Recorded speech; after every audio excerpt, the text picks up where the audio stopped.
I'm Matt Gibberd, co-founder of The Modern House and author of A Modern Way to Live. I believe that the most successful homes are designed according to the same 5 principles: space, light, materials, nature, and decoration. In this series, we explore each of these principles, tour some fantastic homes, and meet the people who design and live in them. Along the way, we'll show how these ideas can be applied to any living space and how they might just make for happier homes.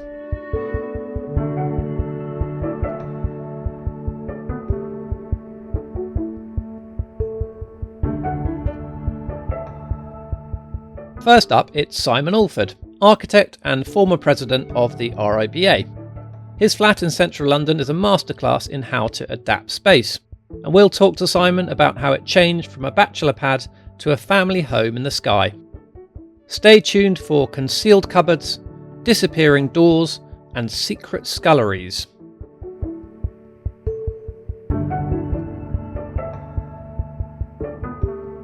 How are you? Nice to see you. I'm dying to have a look. It's half a mansion block, so you get the light that you don't normally get in a mansion block. It's an incomplete mega structure. This was the top of the mansion block, but then in the 80s they built what they call the penthouses, which was the original flat I bought. Then we drilled down to this flat. It's a remarkably quiet street in an incredibly urban area. It is an incredibly busy, noisy area, but this kind of, it is pretty good up here. Yeah. You know, we all see it's like having a house in the sky. Simon, in relation to space specifically, I'd love to ask you about your childhood home. Could you tell me about what it was like spatially and whether that had any kind of impact on you and what you do? I mean, I grew up in London, but we spent most of our weekends and holidays in Wiltshire, in a place we called the Cottage, which people walking past thought was an electricity substation. It was a brutalist, but actually not, but brutalist modern house. It was all on one level, and it had beautiful clear story windows, so you always saw the sky and the light changing. It was open plan, with a little bedroom where 4 kids stayed and a bedroom where the parents were. So what were the downsides of that open plan living when you were a child? What specifically was it? Yeah, there's always someone trying to do something that's getting in the way of someone else. It was quite an inspiration to me, but also it taught me that perhaps open plan, much as it's very nice, you need some more acoustic privacy and rooms to break out. So in this house, although we have a very large room here, we do have lots of spaces where people can go and do different things and not be living on top of each other, and we're lucky enough to have the space to do that. But you know, I've become a plan of visual connection, but also acoustic enclosures. So this is basically kind of kids' homework art room. So I see you've got a pivoting door here. Yes. Why?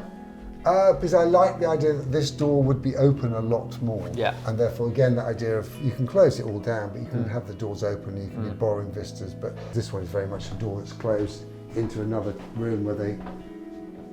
So that's the stop, and then this is much more of a flow, and so we'll be in there, 1 or 2 of them will be in here, you know, so it all kind of connects much more. Yeah. And there's the clear story, borrowing light into that kitchen scullery. Really nice. Yeah, very modernist, isn't it? It's a great thing actually, that high level light. I mean, my mum's house, you just get views of trees. Here you get views of artwork. Light fittings. Yeah, exactly, light fittings, exactly that. I think there's a thing about acoustic privacy, about visual connection, about spaces flowing, about spaces opening up and shutting down across a day, but also then across the cycle of a family life. You know, try and build some accommodation of different moods into the environment you're making. Yeah. And then you've got really quite an elaborate one on the top floor where your study is, with a sort of curved slide around the staircase. Yeah, that's a very special project. The way that the staircase concludes is a spiral that takes you up to my office, and I want it to be open so you can see all the way through the room. And Fiona was like, you know they'll come in, you know you'll be having a meeting, you know there'll be stuff, there'll be footballs flying up the staircase, there'll be piano, there'll be flute, there'll be screaming and shouting and fighting. It's my version of saying, keep out. I'm in this room, keep out. It doesn't stop them, by the way, you just push it, they come in. But it's a beautiful piece of engineering and joinery.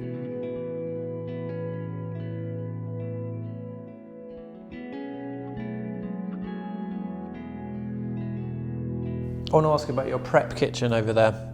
So tell me, why have you got that there, and how is it beneficial in terms of when you've got people over and things? We went to a friend's house, and the lady of the house kept disappearing into this room, and everything looked very tidy and neat. It was a modernist house in Hampstead. And then Fiona said to me, they've got a scullery. We've got to get a scullery into this house. And I was like, I'm not really bothered about a scullery, but then I thought, I've always wanted a larder. I started designing this with her, and she started saying, well, why are you putting all this marble in there? And I said, well, it's a scullery to you, but to me, it's a pantry where I can put ham and cheese out. Right. So, and then it's got the drinks cabinet, which you know, is kind of part of the life of the building. So it does double up. You can dump all your stuff there. There's two drawers and a dishwasher, 2 dishwasher drawers, and then your microwave, oven, fridge and freezer. So it's actually quite a hard working space, and it borrows light from the room beyond. So it's kind of that's got this clear story light. You can free this room up to be much more of it's where we cook and eat, but it's much less industrial. Yeah. So it gives you a bit of contrast.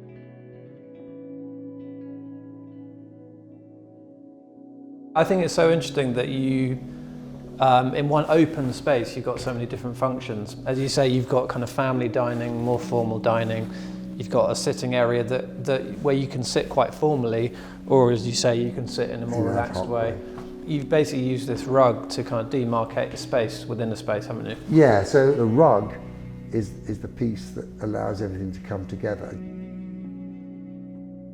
I designed it with a friend of mine.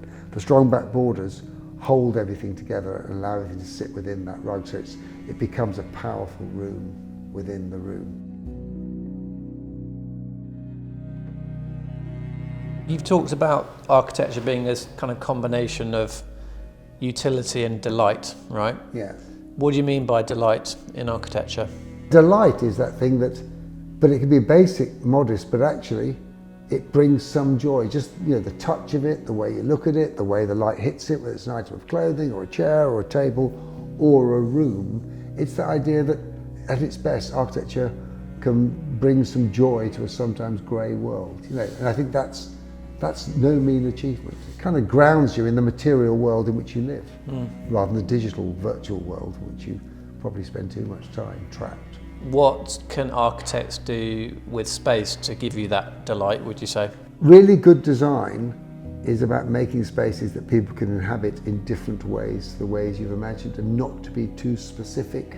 And always trying to think about a space saying, well, you could live like that, and I think you should mock up how people could live, but they could also live like that. You can borrow views, you can borrow dimension, you can make a small space feel bigger visually rather than physically. And then actually when you finish, because when we finish, life takes over. We complete the project, but it really only starts when we've gone. Then actually people come along and do something quite different with the space. And that's actually successful design. That's not a failing when people are using the space differently. That actually shows that the space is generous enough to accommodate life. It's not telling you exactly what to do. And that's fabulous, because I think, it's a great saying, life is always right.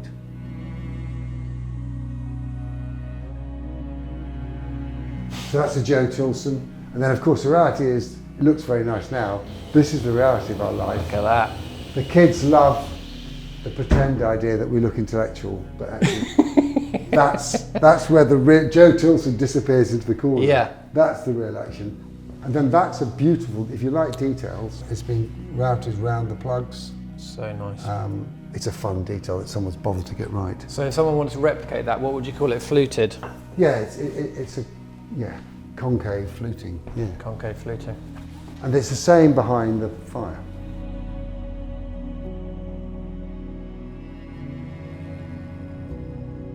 This was added. Right.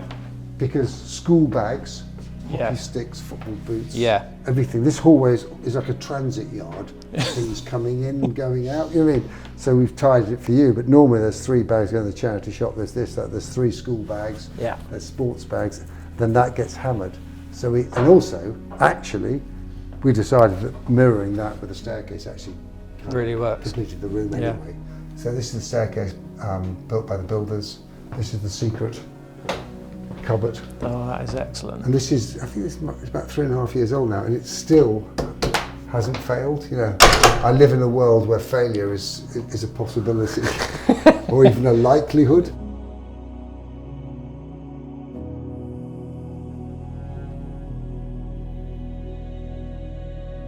The youngest child lives here next to us, and then you talk about details. She thinks she's special because she's got a sliding door. The reason she's got a sliding door is I couldn't make any other door work. And then also she's got also next to her a little art cupboard, so you can store all the pictures that are due to be framed or reframed or whatever. So it's actually quite a neat little thing. And I noticed she's written "keep out" on the door. Yeah, she does. Children always do that, don't they? Slightly less offensive than some of her notes.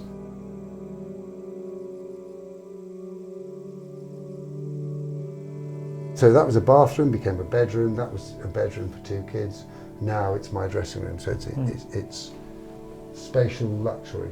It really is. Again, trying to open the vistas up and playing with the mirror there, which obviously the cameraman doesn't want to see the mirror or be seen in the mirror. He's not here. What cameraman? Exactly. That's the plan of Le Corbusier's Pavilion Suisse, which was my old man's favourite plan. So he had that printed again many years ago, and so they all come together as a piece. Why, out of interest, why do you think this is your father's favourite plan? He just thought it was the most. He had to. I think during the postmodern row, he had to give a talk about, you know, and he just said, find me a plan that is more beautiful than that. As I think he meant as both a visual, but also if you look at the kind of the plastic twisting of space, and obviously it was, you know, the famous early pilotti through which you walked to enter the pavilion that was sitting outside the pavilion above. So I think it just became important to him as an architect.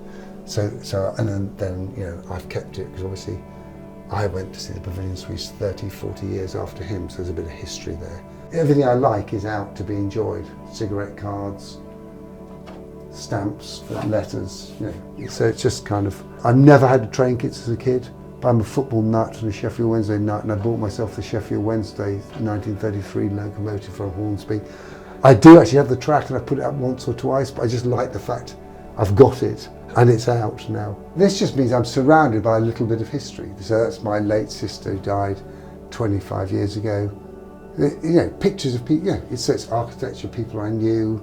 So it's just kind of comforting, which is what a home can be at its best. And what about the changes of level? Because especially in your bedroom, it's very noticeable that you drop down into it. Because in the 80s they built these penthouses over these original flats, they floated the floor. So there's the old joist and there's the new joist. And it was a 1 metre zone. I just thought that's wasted. So I took all of that floor out. But where there are steels, it's holding the whole structure together, I didn't touch it. And they almost make wells of space.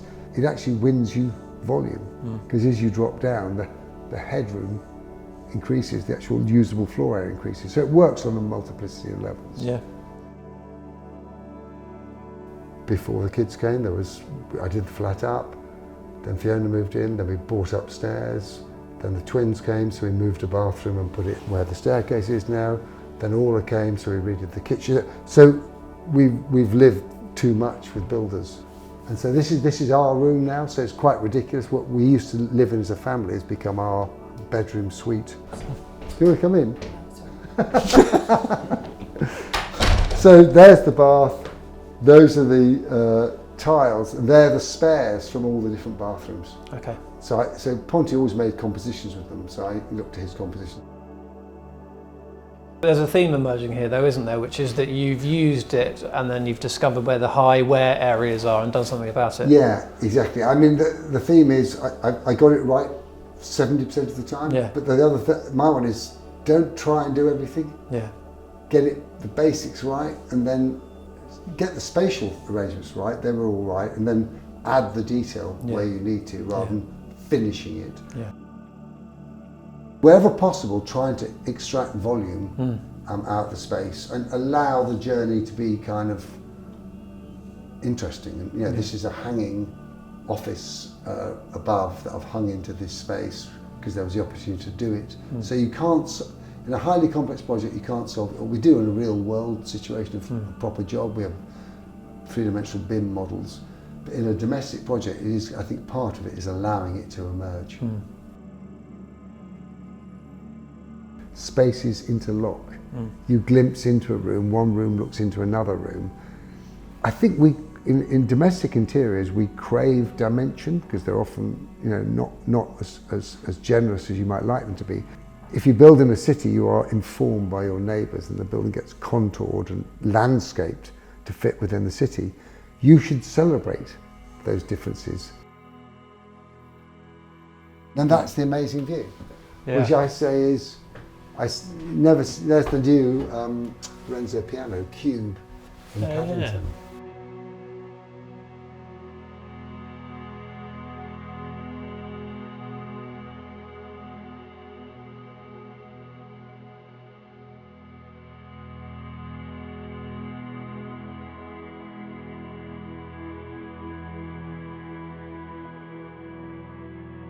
They say about being right first time. We've done about 9 projects here, so it was right 9th time. We got it right the 9th time. But each project was an accretion. We make this work because of the light and the location. And of course, actually, it's full of history and character. So how do you feel when you walk through that front door at the end of that day where you've been in the office and you've done your commute? I try to dump everything, and I have a little joke. As I walk through the door, I go, "Bonjour, papa," and then this idea that my wonderful children will run over and greet me. In fact, no one looks up. Tumbleweed.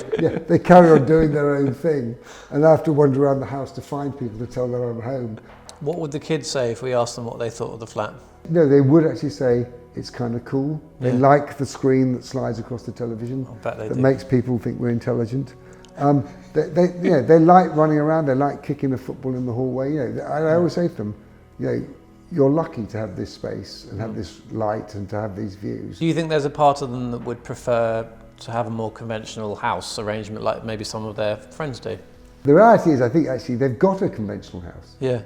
That's tailored to our life. And I say, because everyone's got their different conventions. They complain they haven't got a trampoline and they haven't got a back garden. But in reality, the whole world's their back garden because they've got all the playgrounds and the parks around here. But in the end, I think that they know that they've got quite a special place to live in. The conclusion of my book, A Modern Way to Live, is the idea that your house is never going to be perfect or your flat's never going to be perfect, but you have to invest yourself in it emotionally and it will kind of give back to you. And I think this is actually this is the absolute pinnacle of that idea because you've been here for so long, it's seen so many different iterations, you've had so many different days here, be it single or in a couple or as a family. And I think it's really poignant that you've decided that you will see out your days here as well. I think that's incredibly rare actually. So given all of that, can you put into words what this place kind of means to you? It's a personal history of the family mapped out in space. So, you're always going to think about what a child who broke their finger in that door there and another child who broke a window there and a row that happened there, but also the fun times. The long history of family life captured not in a photo album, but in the spaces in which you're in. You can move to another country and be different and happy, and people do that and they make amazing new lives for themselves. But we're lucky enough to be in one place and to endlessly kind of reinvent it. But you never lose the old memories, you're just kind of creating space for new ones. That's all rather, I think, reassuring in a dynamic world.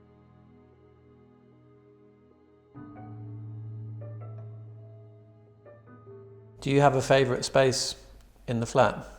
I think actually I like sitting in that chair here by this fire with everyone else around me in a very, very large space, just being peaceful on my own. It should be my office, but then that does have a slight association with work. Life going on around. I might hear too many rows and then I'll go upstairs. But this is the place where I think it can be very, very calm. Thanks so much, Simon. It's been really, really interesting. It's been a pleasure having you here. No, it really has actually.